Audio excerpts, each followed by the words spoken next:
Fail করার কয়েকটা কারণ বলবো।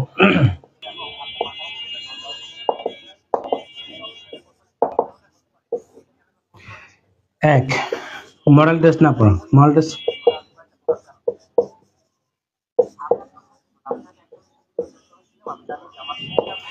ভাই একদম একটা কথা বলি, একদম ওপেন চ্যালেঞ্জ করি, আপনি যদি এক দুইজন এক্সেপশনাল সেটা ছাড়া আপনি যদি বাঘের বাচ্চাও হন, প্রিলিমিনারি যদি জাহাজও হন, আপনি মডেল টেস্ট ছাড়া প্রিলি পাস করবেন না, এটা 100% গ্যারান্টি।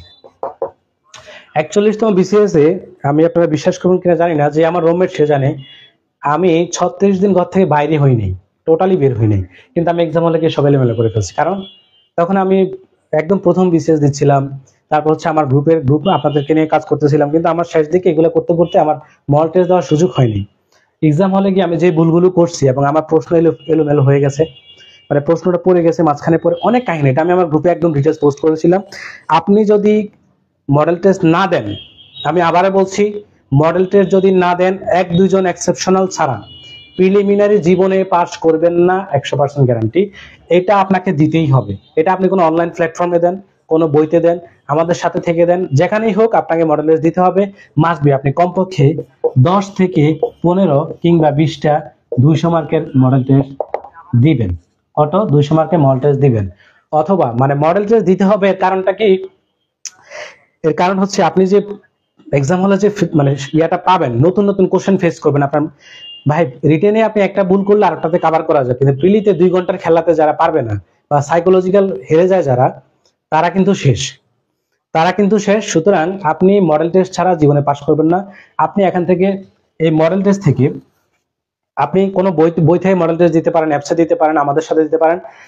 আমরা যে পরিমাণ পরীক্ষা নেই আপনার, এই যেমন এই ব্যাচটাতে 40 দিনে পরীক্ষা থাকবে। 40 দিনে কোনোদিন 50টা, কোনোদিন 60টা, টপিকের গুরুত্ব কখনো 70টা প্রশ্ন দিব, কখনো 50, 60, 30, 40 পার ডেতে আপনি সারাদিন যা পড়বেন, আপনার স্পেশাল ব্যাচে আপনার কি থাকবে? প্রশ্ন থাকবে। এখন এটা বলেন না যে আপনার ব্যাচ আছে, আপনি মডেল টেস্টের কথা বলতেছেন না। রে ভাই, মডেল টেস্টের কথা আমি আগে থেকেই বলি সবসময়, যারা আমাকে ফলো করেন তারা দেখবেন যে আপনি আমার এখানে দেন, এই ব্যাচে দেন, কিংবা 120 দিনের ব্যাচ আছে, যেটা ওদের তো 89টা ডেইলি এক্সাম হবে, 26টা 200 মার্কের মডেল টেস্ট হবে, ওইটা তো 120 দিনের প্ল্যান। শুধু ওইটাতে পরীক্ষা নেই না, এই প্রশ্নগুলো করতে আমাদের কষ্ট হয়, তাই না? তো এখানে কেন পরীক্ষা নিচ্ছি কেন? পিএসসির অরিজিনাল ওএমআর শিট দিয়ে কিন্তু আমরা পরীক্ষা নেই, ঠিক আছে? এটা আমাদের ইয়ার ব্যাচে। তো পিএসসির অরিজিনাল ওএমআর শিট আপনি যেটা এক্সাম হলে পাবেন, সেটা নিয়ে আমরা পরীক্ষা নেই। কারণটা কি? যাতে আপনার এক্সাম হলে কি হয়, মানে আপনি এক্সাম হলে বসেই মনে করবেন যে রিয়াজ ভাইয়ের গ্রুপে পরীক্ষা দিচ্ছেন। এখন মডেল টেস্টকে আমার এখানে দিতে হবে এরকম না, আপনি চাইলে এখানে দিতে পারেন, কোনো অ্যাপসে চাইলে দিতে পারেন, অথবা কোনো বই থেকে দিতে পারেন। আমি সাজেস্ট করবো ম্যানুয়ালি দিতে। ম্যানুয়ালি বলতে আপনি যদি কোনো অফলাইন কোচিং থাকে এখানে দিতে পারেন, অথবা আপনি আপনার বাসায় বসে ওএমআর শিট দিয়ে দিবেন, কোন একটা বই ফলো করতে পারেন, অথবা আমাদের সাথে। আমরা তো প্রশ্ন আপলোড দিই, আপনাদের ওএমআর শিটের পিডিএফ দেই। ওএমআর শিটে আপনি বৃত্ত ভরাট করে করে একই কোর্স। হ্যাঁ, মডেল টেস্ট থাকবে, সাজেশন থাকবে, সবকিছু থাকবে, সবকিছু থাকবে। মডেল টেস্ট এখানে আপনার এই যে, আচ্ছা বলে দেই স্পেশাল ব্যাচে কি কি থাকবে। এখানে আপনি কোন টপিক পড়তে হবে, কি পড়তে হবে, এটা সাজেশন থাকবে, টপিক থাকবে। আমরা একসেট বইয়ের পিডিএফ দিব, পিডিএফটা ম্যান্ডেটরি না, মানে আমরা দিব, আপনি ফলো করতে পারেন, না করতে পারেন, সমস্যা নেই। এটা হচ্ছে একসেট বইয়ের পিডিএফ। তারপর হচ্ছে আপনার 40 দিনই ডেইলি এক্সাম হবে, 40 দিনই ডেইলি এক্সাম হবে। তারপর কোন টপিক কতক্ষণ পড়বেন, কত ঘন্টা পড়বেন, এবং মোট কত ঘন্টা পড়বেন, সারাদিন কত ঘন্টা পড়বেন, পার বিষয় বাংলা কয় ঘন্টা পড়বেন, জব সলিউশন কয় ঘন্টা পড়বেন, এটা পড়লে কত মার্ক আসবে, সবকিছু থাকবে। ডেইলি এক্সাম থাকবে 40টা। মানে মোট কথা হচ্ছে আপনি 40 দিনেও আপনার মনে হবে যে আপনি সারদা পুলিশ একাডেমিতে আছেন। অর্থাৎ সারদাতে পুলিশ একাডেমিতে যেভাবে ট্রেনিং দেওয়া হয়, আমি আপনাদেরকে 10-11 ঘন্টা করে পড়ার কথা বলেছি। এর কারণটা হচ্ছে এটা, যে পড়তে হবে, আপনি পড়লেই পাস করবেন। ভাই এখানে কোনো তাবিজ বিক্রি হয় না, যে আমার কাছে এরকম কোনো টেকনিক নেই যে 1-2 ঘন্টা করে পার ডেতে পরে প্রিলি পাস করা যায়। আমি নিজে পরিশ্রমী মানুষ, আমি মনে করি আপনার এই মুহূর্তে লাস্ট দিকে যদি আপনি 10-12 ঘন্টা এভারেজে যদি না পড়েন, মানে আমি আমি মধ্যম মানের স্টুডেন্টের কথা বলতেছি, যারা ভালো পারেন তাদের হিসাব আলাদা, যারা ভালো পারেন তাদের হিসাবটা আলাদা। আপনাকে পরিশ্রম করতে হবে, পরিশ্রম ছাড়া প্রিলি পাস করা যায় না। সুতরাং আপনার 40 দিনের স্পেশাল ব্যাচে আপনার কি কি থাকবে? সাজেশন থাকবে, 40 দিনই পরীক্ষা থাকবে, সময় থাকবে, উল্লেখ থাকবে, কোন ঘন্টা কত, কোন বিষয়ে কত ঘন্টা পড়বেন, মোট কত ঘন্টা পড়বেন, ওই ডেতে পড়ার পর কত মার্ক থাকবে, পাশে লেখা থাকবে কোন বিষয় পড়লে, কোন টপিক পড়লে কত মার্ক থাকবে। অর্থাৎ আপনি 40 দিনে সবকিছু কমপ্লিট হবে ইনশাল্লাহ। তো এটা হচ্ছে মডেল টেস্টের কথা বললাম। প্রিলিতে ফেল করার অন্যতম প্রধান কারণ হচ্ছে মডেল টেস্ট না দেওয়া। দ্বিতীয় কথা হচ্ছে মানে এক সেট বই না পড়ে, এক সেট বই এক সেট বই ক্রস মানে কি বুঝতে পারছেন? মানে এক সেট বই ভালো করে না পড়া। এক সেট বই ভালো করে না পড়া মানে হচ্ছে আপনি একটা বই কিনছেন, কিনে কি করলেন, এই বই থেকে একটু পড়লেন, ওই বই থেকে একটু পড়লেন, কিন্তু এটা করতে করতে কি আপনার অনেক সময় হয়তো এই বইতে একটা টপিক দিয়েছে ভালো করে, ওই টপিক ওই বইতে আর একটা টপিক নাই, হয়তো ওইটা ভূগোলের ভিতর ঢুকিয়ে দিল, আপনি হয়তো টপিকটা পড়েনি। সুতরাং এক সেট বই ভালো করে না পড়ার কারণে প্রিলিতে ফেল হয়, এটা গুরুত্বপূর্ণ। তারপর হচ্ছে আপনার জব সলিউশন না পড়া। আমি আবার বলছি, আমি কথাগুলো বলছি যারা মধ্যম মানে, যারা আলট্রা মডার্ন বা আলট্রা কি বলে আলট্রা লিজেন্ড, তাদের হিসাব না। মানে যারা খুব বেশি ভালো পারেন তাদের জন্য মানে সমস্যাগুলো না, সমস্যাগুলো যারা আলট্রা না, মানে আমাদের মতো মধ্যমান কিংবা নিম্নমানের, বা হচ্ছে যারা একটু কম বোঝেন আমার মতো, তাদের জন্য জব সলিউশন যারা পড়বেন না, তার প্রিভিয়াস কোশ্চেন ল্যাকিংস থেকে যাবে, সে পিলিতে ফেল করার সম্ভাবনা অনেক বেশি। তারপর হচ্ছে রিভিশন। ওরে ভাই, এই রিভিশন না দিলে কি হয়, পর্যাপ্ত রিভিশন না দাও, অর্থাৎ আমি এটা পারি, আমি ধরেন আপনার যে কি বলে শতকরা পারি, এটা রিভিশন করবো না, আমি ম্যাথে একদম জাহাজ, এটা করব না, তখন হয় কি এক্সাম হলে গেলে মিলাতে পারে না। তারপর ধরেন আমি চর্যাপদ খুব ভালো পারি, কিন্তু চর্যাপদ আপনি রিভাইজ করলেন না, এক্সাম হলে গিয়ে দেখলেন যে আপনার হঠাৎ করে হায় রে কি জানি 23-24 23-24 23-24 করতে করতে শেষ, সময় শেষ। রিভিশন না করলে যেটা হবে আপনার, এই রিভিশনের অভাবে কি হয় জানেন, রিভিশনের অভাবে আপনি প্রিভিয়াস প্রশ্ন যখন ভুল করে ফেলেন, আপনি কিন্তু মানে আপনি এই প্রতিযোগিতা থেকে এখানে ছিটকে যাবেন। ধরেন এখানে আমি এখন লাইভ দেখছি ফয়েজ ভাই, আমি ভাইকে চিনি, খুবই মেধাবী মানুষ এবং খুবই ভালো মানুষ। ফয়েজ ভাই আমার লাইভটা দেখছে, আমি জানি না ভাই কেন লাইভ দেখে, ভাই তো এগুলো তো বস। তো ফয়েজ ভাইয়ের কথা বললাম, মনে করেন ভাই লাইভ দেখতেছে, ভাইয়ের কথা বলছি। এখন মনে করেন চর্যাপদের পদ সংখ্যা কয়টা, আপনি যদি এই ধরেন আপনার না পদ সংখ্যা না, মনে করেন আপনাকে দিলাম যে একটা সহজ প্রশ্ন করি, মনে করেন যে পাকিস্তান বাংলাদেশকে কবে স্বীকৃতি দিয়েছে, এটা হচ্ছে আপনার মেবি 41তম বিসিএস এর প্রশ্ন, 22 ফেব্রুয়ারি 1974। এখন এটা আপনি রিভাইজ করার না কারণে আপনি এক্সাম হলে গিয়ে দেখলেন কি যে 22 নাকি 23 নাকি 24, এই 22 নাকি 23 না 24, 22 নাকি 23 নাকি 24, এগুলো করতে করতে আপনার সময় নষ্ট হলো। যে প্রশ্ন আপনি ডাইরেক্ট অ্যান্সার করতে পারতেন এবং যেটা ম্যাক্সিমাম মানুষ পারবে, ধরেন ফয়েজ ভাইয়ের কথা বললাম, ভাই তো পুরাতন ক্যান্ডিডেট এবং খুব ভালো, এই এই বিষয়গুলো খুব ভালো জানে। এখন ভাই কিন্তু 1 সেকেন্ডের মধ্যে এটা দেখে বুঝে ফেলবে যে এটা 22 ফেব্রুয়ারি, তখন এটা বৃত্ত পারাট করে ফেলবে। কিন্তু আপনি কি করলেন, রিভাইজ না করার কারণে এটা কি দাগায় ফেললেন কত 23 বা 24, আপনার এখানে কত মার্ক গেল, এক তো যায় না রে ভাই, 1.5 গেল, 1.5 মার্ক চলে গেল, কারণ এক প্রশ্নের জন্য 1 মার্ক তো যাই, সাথে তার আপনার আপন করে আরো অর্ধেক মার্ক নিয়ে যায়, তার মানে একটা কোশ্চেন ভুল হলে 1.5 মার্ক চলে যায়। আর যে এই প্রিভিয়াস কোশ্চেনটা ভুল করে ফেলে, সে কমপক্ষে 2 থেকে 2.5 লাখ পোলাপাইনের পিছনে চলে যায়, কারণ এই প্রশ্নটা প্রিভিয়াস হওয়ার কারণে এটা ম্যাক্সিমাম পোলাপাইনে ভুল করবে না। আপনি প্রিভিয়াস প্রশ্ন ভুল করা মানে আপনি প্রতিযোগিতাতে ছিটকে গেলেন, আর যারা যত বেশি প্রিভিয়াস কোশ্চেন ভুল করবে আপনার প্রিলি পাসের সম্ভাবনা তত পার্সেন্টই কমে আসবে। সুতরাং রিভিশন ছাড়া কেউ প্রিলিমিনারি এক্সাম হলে কখনোই যাবেন না, কখনোই যাবেন না, ঠিক আছে? হাফিজ ভাই আসসালাম, হ্যাঁ ওয়ালাইকুম আসসালাম ভাই, কেমন আছেন জানাবেন একটু, ঠিক আছে? তার মানে আপনি মডেল টেস্টটা দিতেই হবে ভাই, এটা ছাড়া পারবেন না। এক সেট বই অন্তত একবার পড়বেন, জব সলিউশন পড়বেন, রিভিশন দিবেন। আর একটা মূল গুরুত্বপূর্ণ কথা বলি, যে নিজের উপর আস্থা না রাখা, যেটা আমার প্রথম বিসিএস হয়েছিল, নিজের উপর আস্থা না রাখা, অর্থাৎ আপনি মনে করেন যে আপনার দ্বারা ভাই জীবনে বিসিএস হবে না, অথবা আপনি এটা মনে করেন যে আমি ভাই জীবনে পাশ করব না, সবাই অনেক অনেক লিজেন্ড হয়ে গেছে, আমি কিছুই পাশ করব না। নিজের উপর যার আত্মবিশ্বাস না থাকে, আত্মবিশ্বাস,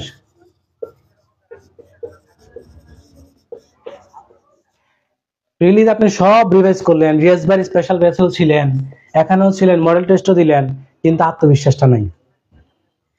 আত্মবিশ্বাস না থাকার কারণে আপনি বিশ্বাস করেন না করেন, প্রিলিমিনারিতে কমপক্ষে 5,000 স্টুডেন্ট ফেল করে, যারা পাস করার মতো থাকে, যারা পাস করার মতো থাকে, খুব ভালো প্রিপারেশন নিতে 5,000 স্টুডেন্ট বাদ পড়ে যায়। তার অন্যতম কারণ কি জানেন, আত্মবিশ্বাস সহ, যেটা আমার মধ্যে আছে। আর আপনার আত্মবিশ্বাসটা বিল্ড আপ করতে সাহায্য করে মডেল টেস্ট। যখন আপনি মডেল টেস্ট দিবেন, আপনি প্রথমে 80 পাবেন, 90 পাবেন, 100 পাবেন, তারপর 110, 120, এভাবে করতে করতে দেখবেন একটা সময় 130-40 ক্রস করতেছেন। এভাবে মডেল টেস্ট দিয়ে দিয়ে দিয়ে যখন আপনার আত্মবিশ্বাসটা বিল্ড আপ হয়, তখন কিন্তু আপনার কি হয়, আপনি আর ভয় পান না, মানে আপনার ভিতরে কনফিডেন্স গ্যাদার হয়ে যায়, এবং আপনি নতুন নতুন প্রশ্ন ফেস করতে করতে আপনার ভিতরে ভুল হওয়ার সম্ভাবনাটা কমে যায়, তখন আপনি কিন্তু প্রিলিতে পাশের সম্ভাবনা তৈরি হয়ে যায়। সুতরাং রিভিশন ছাড়া কখনো এক্সাম হলে যাবেন না।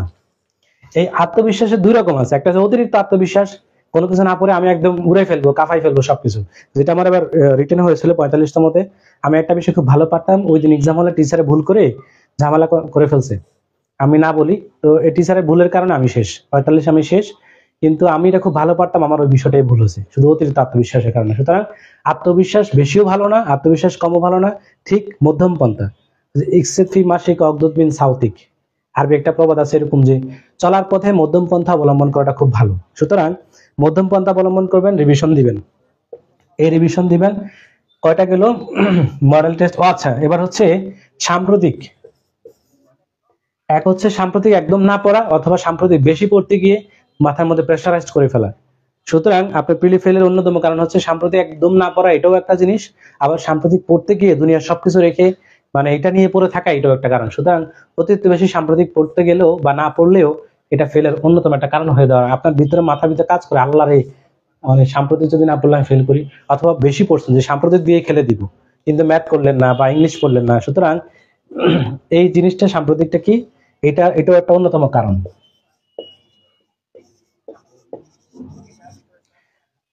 তারপর হচ্ছে গুছিয়ে না পড়া, গুছিয়ে না পড়া। আপনি প্রিলিতে তো পড়বেন ভাই, প্রিলিতে তো পড়বেন, কিন্তু গুছিয়ে যদি না পড়েন, ধরেন এক সেট বই আমি পড়তে বলে, এর কারণ কি জানেন? এক সেট বই পড়লে আপনি প্রিলির প্রশ্নটা কোথা থেকে হয় এটা জানেন। তারপর এক সেট বই আপনার একটা আইডিয়া থাকা মানে আপনি এক্সাম হলে যদি আল্লাহ না করুক মানে একটু আনকমন চলে আসে, ওই জায়গা থেকে আসলে আপনি যাতে পেরে যান। কিন্তু এক সেট বই পড়ার পরে আপনাকে এটা বুঝতে হবে যে কোনটা পড়তে হবে আর কোনটাকে বাদ দিতে হবে। ধরেন এমন কিছু টপিক আছে, যেমন আপনার জিকে ইন্টারন্যাশনালের প্রথম দিকে প্রথম 40-45 পৃষ্ঠা একদমই গুরুত্বপূর্ণ না, একটা প্রশ্ন আসে, কিন্তু এটা এত প্যারাময় একটা টপিক, এটা আমি জাস্ট বিগত সবসময় পড়ি। এখন আপনি যদি এটা না জানেন, তাহলে আপনার যেটা হবে, আপনি এটা পড়তে পড়তে 2 দিন কাটাই দিলেন, তখন আর আপনার জিকে ইন্টারন্যাশনাল পড়ার আগ্রহ জন্মে না। সুতরাং কোনটা পড়তে হবে আর কোনটা না পড়তে হবে, এটা যদি গুছিয়ে না পড়তে পারেন, তাহলে আপনি প্রিলি ফেল করার অন্যতম কারণ হবে দাঁড়াবে। তাহলে কয়টা কারণ আসলো? 7টা। কয়টা কারণ আসলো? দেখেন আপনার মধ্যে কারণগুলো আছে কিনা একটু মিলিয়ে নেবেন। তারপর এই যে আত্মবিশ্বাসের কথা বললাম না, আমি গত আমার ব্যাচে একজন আছে, নামটা মেনশন করলাম না, আপু এত পড়াশোনা করছে কিন্তু শেষ দিকে আমাকে একদিন ফোন দিয়ে একটু সুইসাইডাল অ্যাটেম্পের মতো, মানে বলতেছে আমি প্রেশার নিতে পারতেছি না, মানে আমার কিছু হতেই হবে হতেই হবে। এক্সাম হলে গিয়ে যে মানুষটা কোনো ব্যাংকের প্রিলিতে ফেল করে না বা অন্যান্য ইয়ে করে না, গ্রুপে সবসময় ভালো করে, সে প্রিলি ফেল করলো, আমি তাজ্জব হয়ে গেলাম। কারণ ল্যাকিংস অফ কনফিডেন্স। যখন তার আত্মবিশ্বাসটা নাই, যখন সে মনে করে যে আমার এটা না হলে শেষ, মানে আপনি এরকম ভাবে যাবেন না যে আমার প্রিলি না হলে আমি জীবনে শেষ, আর কোনো কিছু নেই। এরকম যদি আপনি টেন্ডেন্সি নিয়ে যান, আপনি এক্সাম হলে প্রেশারাইজড হয়ে যাবেন, অনেক বেশি প্রেশার আপনার মাথার মধ্যে ক্রিয়েট হবে এবং আপনার ফেল করার সম্ভাবনা এখানে তৈরি হবে। আবার অতিরিক্ত আত্মবিশ্বাস নিয়ে গেল যে আমার কোনো কিছু না, আমি একদমতে পাস, আগের বিসিএস ও রিটার্ন দিলাম, পরের বিসিএস ও রিটার্ন দিলাম, এরকম অতিরিক্ত আত্মবিশ্বাস হলেও কি আপনি 5টা খাওয়ার সম্ভাবনা আছে। সুতরাং অতিরিক্ত আত্মবিশ্বাস নেওয়া যাবে না, আবার কম আত্মবিশ্বাস নিয়েও যাওয়া যাবে না। সুতরাং গুছিয়ে না পড়ার কথা বললাম। এবার একটা কথা বলি, এটা মুছে নেই, ঠিক আছে? এটা একটু মুছে নিচ্ছি আমি। ধরেন আমি এখান থেকে নিয়ে নিই। আশা করি দেখতে পেয়েছেন আমার আলোচনাতে। দেখেন কয়টা যেন বললাম, আচ্ছা ধরেন 7-8 মনে হয় 8, আচ্ছা 8 থেকে ধরি। এক, অতিরিক্ত বই কিনা।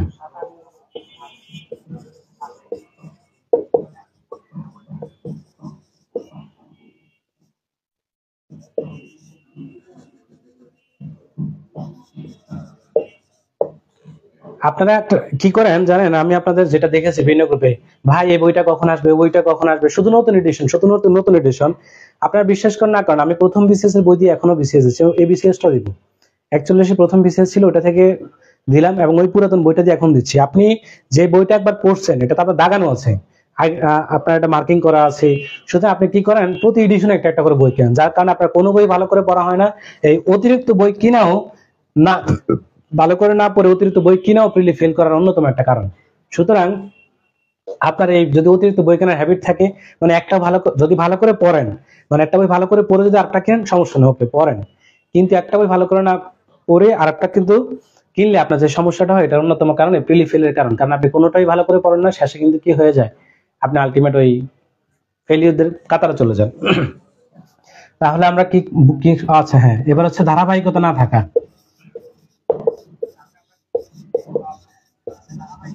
ধারাবাহিকতা না থাকা, লেখাগুলো খারাপ হচ্ছে।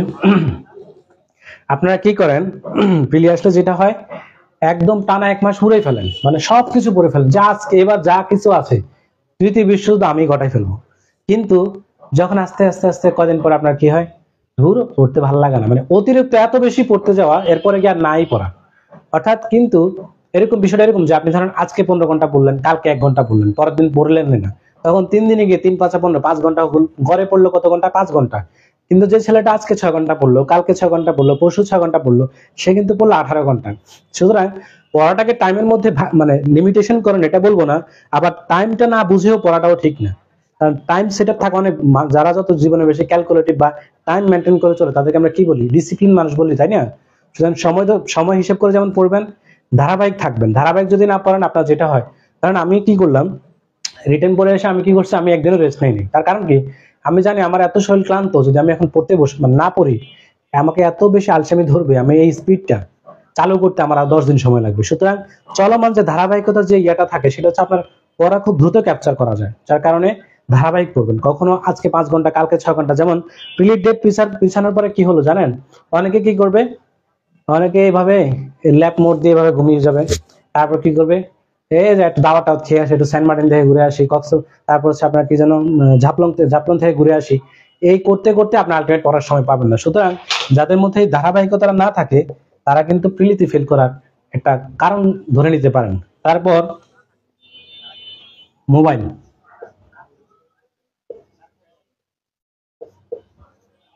মোবাইল মোবাইল হচ্ছে আপনি আপনি যদি আপনি টাইমার সেট করে দেখেন, আপনি দৈনন্দিন কত ঘন্টা ফোন ইউজ করেন, আপনি টাইমারটা সেট আপ করে রাখবেন যে আমি এত ঘন্টা টাইম দিলাম, আমি কতক্ষণ টিপতেছি ফোনটা। বিশ্বাস করেন ভাই, আমি যখন গ্রুপে কাজ করি, আমি অনেক সময় গ্রুপে কাজ করতে 2 3 ঘন্টা কখন চলে যায় আমি ধরতেও পারি না।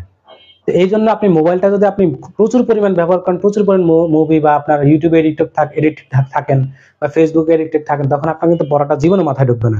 কারণ সারাক্ষণ আপনি ওই পরিমণি কিংবা আপনার ওই ক্যাটরিনা বা শাকিব খানের ইয়ে দেখে দেখে আপনার মাথার মধ্যে কি পড়ে, আপনার মনে করেন যে লোহিত রক্তকণিকা কতদিন থাকবে, অথবা মনে করেন আপনার ওই যে কি যেন আহ, পাকিস্তান কখন স্বীকৃতি দিল, বা বঙ্গবন্ধু কখন 7ই মার্চের ভাষণ দিল, বা 6 দফাগুলো কি, এগুলো মনে থাকবে? থাকবে না তো। আপনার থাকতে হবে পড়ার মধ্যে, পড়ার পরিবেশ থাকতে হবে। সুতরাং মোবাইলের এডিকশনের কারণেও আপনার প্রিলি ফেল অন্যতম কারণ হয়ে দাঁড়ায়।